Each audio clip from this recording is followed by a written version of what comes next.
ওদিকে মেঘনাথ নাগ লোক আক্রমণ করার জন্য সমস্ত সৈন্যদেরকে নিয়ে নাগ লোকে আগমন করছে।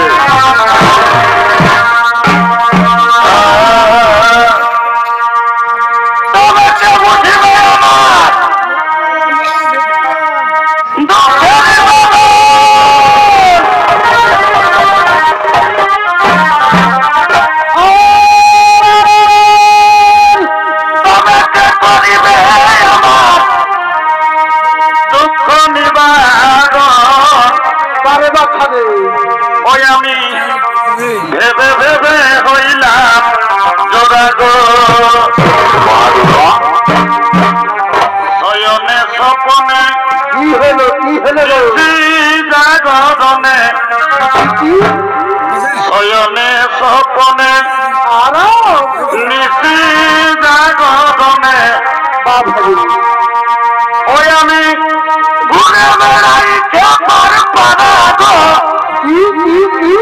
ওই আমি ঘুরে বেড়াই কেমন পাড়া গো আমার দুনয়নে বহে ধারা গো আমার দুনয়নে বহে ধারা গো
মনে হয় আমাদের ভয়ে পালিয়ে গেছে, কিন্তু সাবধান সাবধান সৈন্যগণ, শত্রুকে কখনো নির্বল ভাবা উচিত নয়।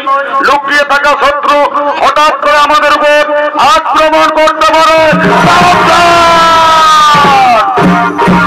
সাবধান রাক্ষস কুমার, সাবধান। যুদ্ধের জন্য প্রস্তুত হয়ে যাও, যুদ্ধ করে দেখিয়ে দেবো আমরা দুর্বল নই।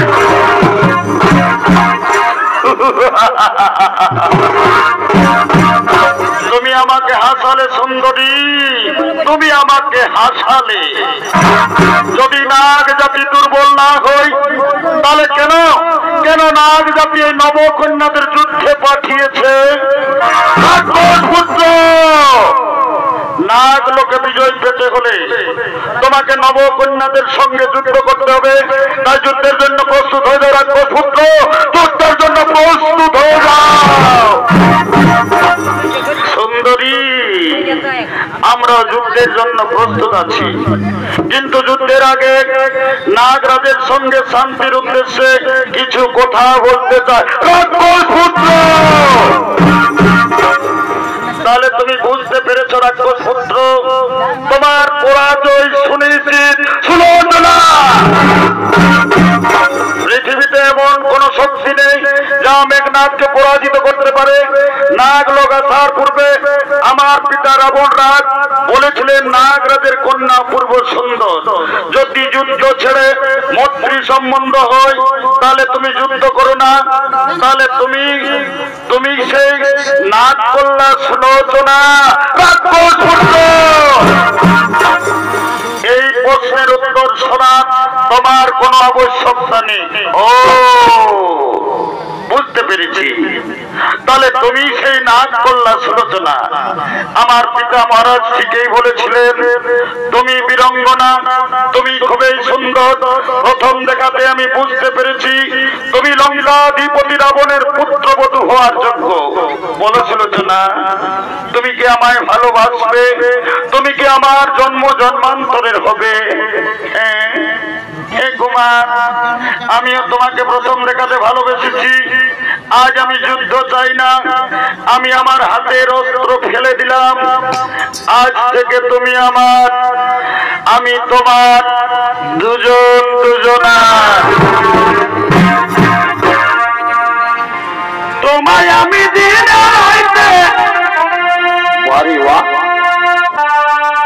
তোমায় আমি দিন বরে ভাই খুঁজে মরি রে আমার সোনা বন্ধুরে, যদি না পাই তোমারে আমার সোনা বন্ধুরে, যদি না পাই তোমারে। প্রথম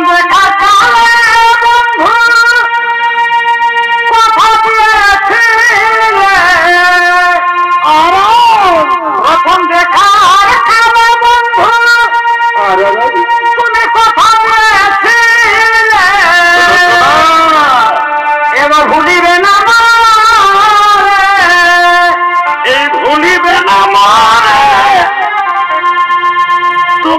জীবন গেলে আমার সোনা বন্ধুরে, যদি না পাই তোমারে আমার সোনা বন্ধুরে, যদি না পাই তোমারে।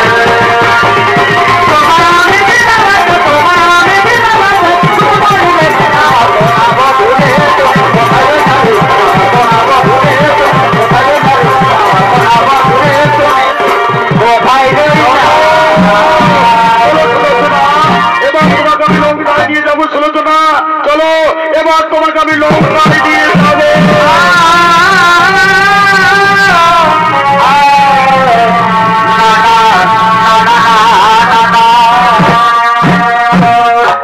সত্যিও দর্শক মন্ডলী, আপনারা সকলেই জানেন ওইকেই বিড়ম্বনায় রামচন্দ্রের 14 বছর বনবাস হয়।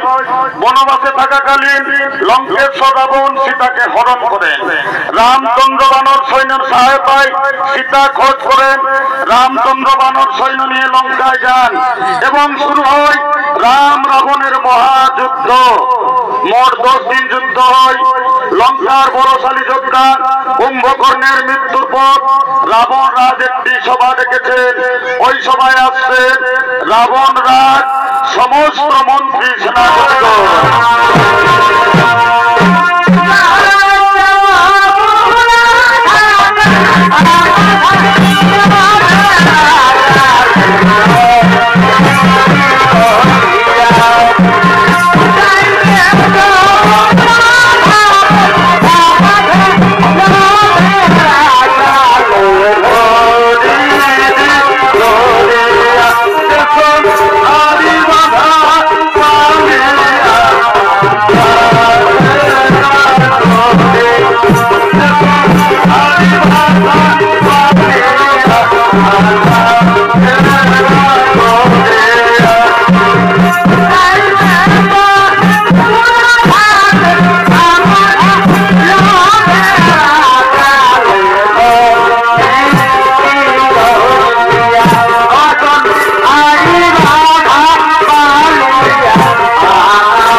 আমি লঙ্কার যেসব বলশালী যোদ্ধাদের বনবাসী রামচন্দ্র যুদ্ধে পাঠিয়েছিলাম, কেউ আর ফিরে আসেনি লঙ্কায়।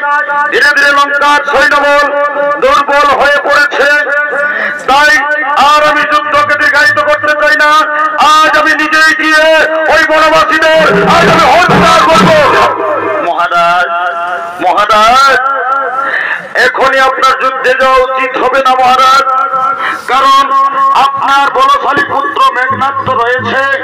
আজ আপনি আপনার ওই পুত্র মেঘনাদকে যুদ্ধে পাঠিয়ে দিন মহারাজ। হ্যাঁ, ঠিক বলেছ রে মন্ত্রী সেনাপতিগণ। আজ আমি আমার সবচেয়ে বলশালী পুত্র মেঘনাদকে যুদ্ধে পাঠাবো। কোথায় রে মেঘনাদ?